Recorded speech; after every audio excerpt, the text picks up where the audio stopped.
নমস্কার, আমি কুণাল ঘোষ। একটি বিষয়ে দু চারটি কথা আপনাদের বলা জরুরি।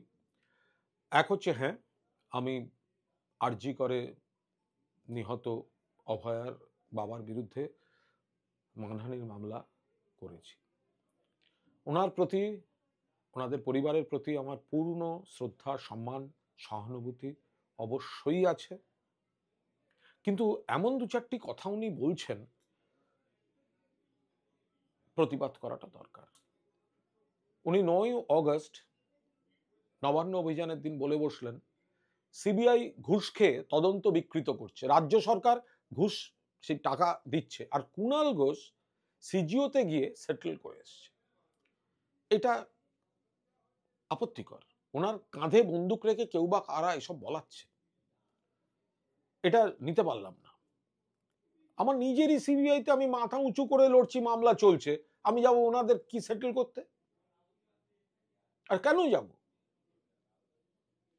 আমি, আমার আইনজীবী অয়ন চক্রবর্তী আইনি প্রসেস কমপ্লিট করেছেন এবং আজকে আমি মানহানির মামলা করেছি। তারপরে আমি শুনলাম সাংবাদিক বন্ধুদের কাছে, ওনার বাবা আমাকে খুবই আক্রমণ করেছেন এবং বলেছেন আমি নাকি ওনাদের ফোন করে করে সেটেলমেন্টের প্রস্তাব দিতাম। আজকে এতদিন বাদে প্রথম বলছেন, মানে কতখানি মিথ্যা কেউ বলতে শেখালে লোকের মুখ থেকে এটা বেরোয়। আর ঠিক আছে, আমি ছাড় দিচ্ছি। তারপরে উনি কিছু হোয়াটসঅ্যাপ দেখিয়েছেন যে আমি তাদের সঙ্গে হোয়াটসঅ্যাপ বিনিময় কি কি করেছি। আমি হাত জোড় করে বলছি অভয়ার বাবাকে, আমি তো মামলা করেছি, আপনার কাছে তো সামন যাবে, আজ না হলে কাল যাবে, কাল না হলে পরশু যাবে। কোর্টে এসে দয়া করে এগুলোই একটু মাননীয় বিচারককে দিন।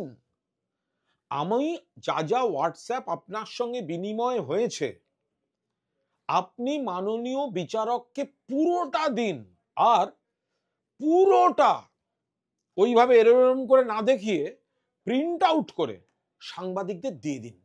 সবাই দেখুক যে কুণাল ঘোষ অভয়ার বাবাকে কি লিখেছেন, কি লিখেছেন। দয়া করে দিন। এটা নিয়ে কোনো রহস্য বাড়াবার চেষ্টা করবেন না।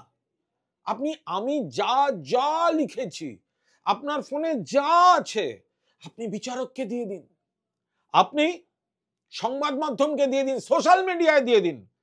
মানুষ এমনি আমায় ভালোবাসেন, আমার প্রতি মানুষের আস্থা, ভালোবাসা আরো বাড়বে যে কুণাল ঘোষ এগুলো লিখতে পারে, তার সেই মনটা আছে।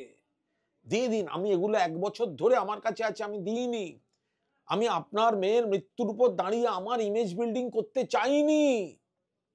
আপনাদের প্রতি শ্রদ্ধা সম্মান আছে, কিন্তু আপনাদের ঘিরে যে রাজনীতিটা হয়েছে, কুণাল ঘোষ সেই রাজনীতিটার প্রতিবাদ করেছে।